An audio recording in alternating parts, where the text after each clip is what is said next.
Ladies and gentlemen, welcome back to another Rockin' Rock show from MPJ, Musical People and Journeys. I'm your host Nigel. Welcome to my gang here today, to Dave, to Paul, to Chris and to Ian. Welcome, gang! Hey. Hi. So if you tuned in for the show first time, here's the gig.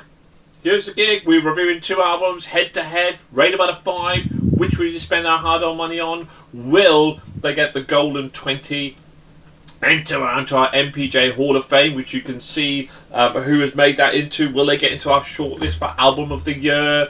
It's getting really kind of tough. We're heading towards that sort of area. So, who have we got today? So we've got the Sherlocks and their album People Like Me and You, and they're up against Movements and their album Ruckus. So, who are the Sherlocks? If you've not heard of the Sherlocks, they are from Bolton, England. Whoop, whoop, whoop. We're back in England today, boys. The band formed in the summer 2010 in the village of Rath upon Dearne in South Yorkshire. They initially jammed covers with each other's garages before going to play local working men's clubs.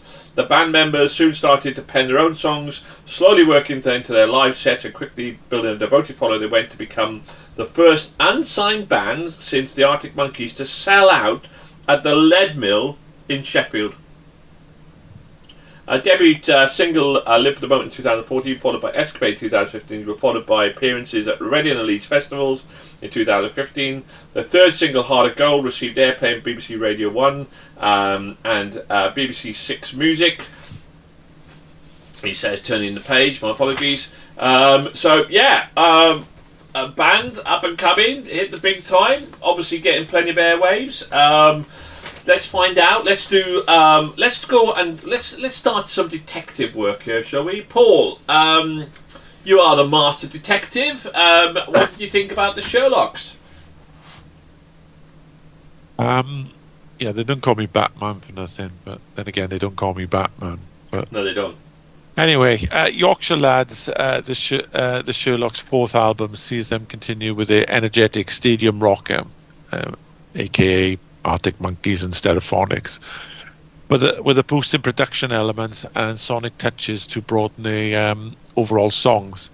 Songs like Siren stick out as an all-out banger, which is definite Sherlocks, but with a more edgy tone. That's not to say songs like Remember the Girls, Don't Let It Out and Face the Music are overshadowed. Overall, this is a very good album. Ooh. Ian, Sherlocks, heard of them? What did you think? You're on mute now. Nigel, you made a rookie mistake. Oh my god, I made a rookie mistake! Amateur. I've done it, Chris! I can edit it, it's fine. So, Ian, what did you think, Sherlocks? Just take myself off mute. Right, Sherlocks. I'm really glad they're from England. I really hope they were from England. I didn't look anything up. I'm glad they're from England. I thought it was superb, uplifting and rocking opener tracks. Those 4 tracks just are spellbinding all the way through that first 4 sections. So remember all the girls' sirens, no retreat, no surrender, and going nowhere, which is absolutely apt for that is going nowhere, is because that's exactly what the next 6 tracks do. I mean, it's just very Oasis-esque. It's just a bit meh. It's just not needed. They, after having such a solid opening, they just fell back on a previously done formula. I thought they had they had a good level of originality. They're not original, but what they did in their own way. And they lost that in those tracks. That just lost the perfect marks for me. They lost their identity, and it cascaded into mimicry and nothingness. And then the last 3 tracks, they just find themselves again. It's like watching a typical English Premier League team play, starting off really well, losing their way massively, and then finally at the end getting maybe an 89th minute winner. It was just, it was was epic. The first 4, the last 3, epic. The middle 6 lost. I was left enjoying, but also completely confused by this album. That's it. Well, I know you're a Spurs fan, so let's hope the Spurs do that and get an 89th winner in the North London derby later on today. If you're relating Spurs to music, it's Rick Springfield. Sorry. The way they are at the moment. Dave, what did the Sherlocks do for you, my friend? Because they are people like me and you, let's be honest. I mean, it's enjoyable, but it is somewhat just generic indie rock for me. If you're an indie rock fan, you will have heard an album like this hundreds of times before. I mean, it's not to say that there aren't highlights, Sirens and Don't Let It Out, for me, standout tracks. And I did get a lot of enjoyment out of listening to the album. What they do well, but again, it just offers nothing new. And as far as indie rock's concerned, I think it's just going to get lost in the mix. I could definitely listen to this again, but if I was going to listen to an indie rock album, there's just so much more standout stuff that I'm likely to go to before this. Oh. Chris, Sherlocks, my friend. Yeah, so I kind of have to agree with what a fair few people said. It's kind of middle of the road. I found myself enjoying this album a lot. I disagree slightly with what Ian said, just in terms of them losing their way for 6 to 10, because I think Louder Than Words was a standout on the album. I agree they start really well. Remember all the girls up to No Retreat, No Surrender, take a couple of breaths through Going Nowhere, come back for Louder Than Words, then they kind of disappear off again before coming back for Face the Music and the last 4 tracks. But yeah, I do agree with Dave. It's stuff we've heard before. It's enjoyable to listen to, but there's quite a lot of indie rock that's enjoyable to listen to, and this will probably kind of get drowned out in the rest of that. So yeah, it was highly enjoyable, but would you come back to it when there's other stuff you could listen to as well? That's debatable. Yeah, I enjoyed the album. I really did. I remember all the girls for Here and Now actually stood out for me as well. But I agree. I think when you listen to some of the indie rock albums that I personally listened to, this month, were like The Hives and Candlebox in particular, I think they were. It was a good. I mean, if you're going to play in the indie rock stage, and you're up against people like Fall Out Boy and which was just for me probably the best indie rock album of the year. You've got to set your standards really high, and this was good. It was good. There were some real banging tracks in there. But it did get a little bit kind of, well, I've kind of heard all this kind of thing before from that side of thing. I hate Oasis. This is nothing like Oasis at all, and certainly wasn't anywhere near as bad as Oasis. So I thought it was solid. We enjoyed it. It was really good. Liked it. Good album. Yeah, easy listening. Some bangers of tracks in there as well. This is a good, solid indie rock album, but without any shadow of a doubt as well. Okay, so they are up against Movement and their album, which was Ruckus, who are Movements. The bands, they are from Rancho Santa Margarita. California, by the way. The band's mixture of post-hardcore and alternative rock and spoken word, they are considered as part of the emo revival movement. Vocalist Patrick Miranda has been diagnosed with obsessive-compulsive disorder and has struggled with depression and anxiety, struggles with a heavy influence of the band's lyrics. Other lyrical themes include heartbreak, intense relationships and parents, and the song Deadly Dull, written about Alzheimer's disease, which Miranda's grandmother suffered from. The band has influenced such as artists of Title Fight, Balance and Composure, My Chemical Romance, Under Oath, The Devil Wears Prada, and Good Charlotte. Right, well, let's start with Ian then. Ian, Movements. Definitely causes a ruckus, that's for sure. I don't know. I'd never heard of them. Don't know much about them at all. But this album definitely knows what it's about and sticks to it, 100%. It's not an album that I would choose to listen to again, but that's personal choice. Nothing about the album itself. I found it to be quite samey, but not in a bad way. This was more variations on a theme, so they found what worked with this album and played about with that a bit. So although you get a samey feel, you get enough going on there to mix it up. Standout tracks for me there were Tightrope and Coeur d'Alene as well. The final track was beautiful. It's definitely worth a listen to, even if this isn't your genre, because underneath the pounding bass drums and the rhythm guitars, there is so much to explore in this album. So many subtleties. So not my thing, but I really enjoyed listening to it, and I probably will listen to it again, because it's like your favourite film. Every time you watch it, there's something else pops up that you didn't notice in the last 3,000 times you watched it. So yeah, not bad. Good. Dave, are you going to cause a ruckus here, mate? Yeah. No, it didn't cause a ruckus for me. Not only did it not cause a ruckus, it wouldn't even wake me up if I was sleeping. I just found this so boring. For some reason, it failed to hold my interest in any way, shape, or form. Everything about it was just meh. I get one listen, and then when I try to listen to it again, second play for itself, it's just forgettable for me in every sense of the word. Well, you are causing a ruckus, and I think you're going to cause a ruckus. And hopefully Chris is going to fight that ruckus. Let's find out, Chris.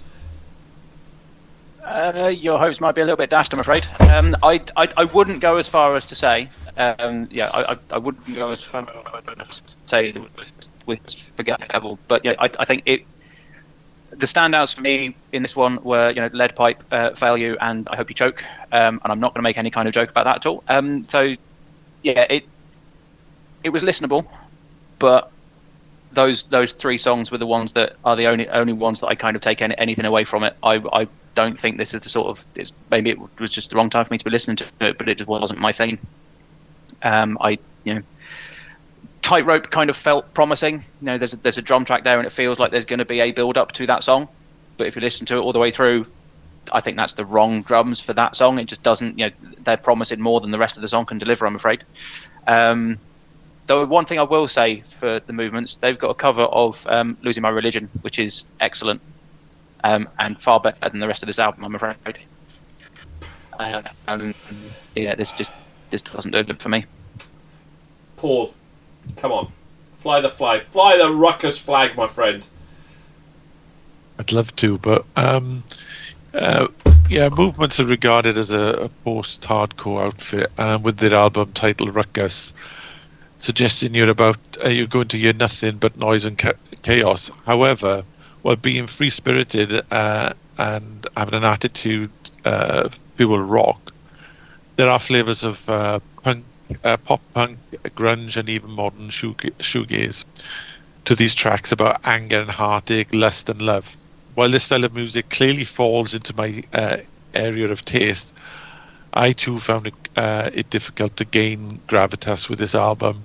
I enjoyed, but even after a few listens, there are no must-listen-to tracks on this album, which is sorely needed to make it stand out from the crowd.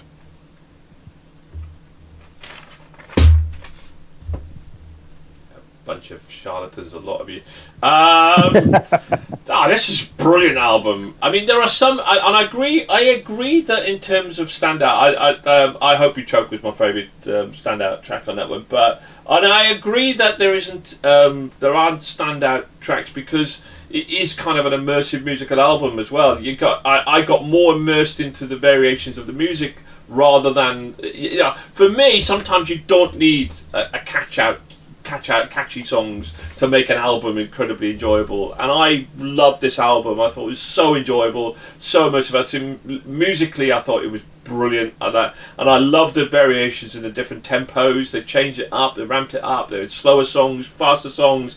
For me, and I harp on, you probably heard my reviews lots of times, that I do like variation in an album. I like musical variation, but still core, but still central to the core that it's trying to do. And this does that, ticks all of my boxes in that kind of way, without without being out there, and similar kind of songs to like Wake Raven Down and Black Orchid Empire and those sorts of albums that are just cracking. It's a cracking album, guys. It's an absolutely cracking album. Admittedly, it isn't catchy. It's not a catchy album, but there is enough in there across the board. I didn't really get bored with any of the tracks, but equally I didn't want to kind of go, this is like, I'm going to put these all on my songs. If I had a cool album list, this is a list of cool albums, this would certainly be on them, without many of the tracks getting onto my cool song list, because I didn't think it was that sort of album. But I thought it was terrific, really good. Lyrically, I thought it was brilliant. Musically, I thought it was brilliant. So yeah, terrific album, absolutely terrific album. Loved it, really good. One of my standout albums of the month. But anyway, right, okay, right. Well, who's going to win this battle here? I think it could be close. I think it's going to be close. So, Dave, let's start with you then, my friend. Sherlocks.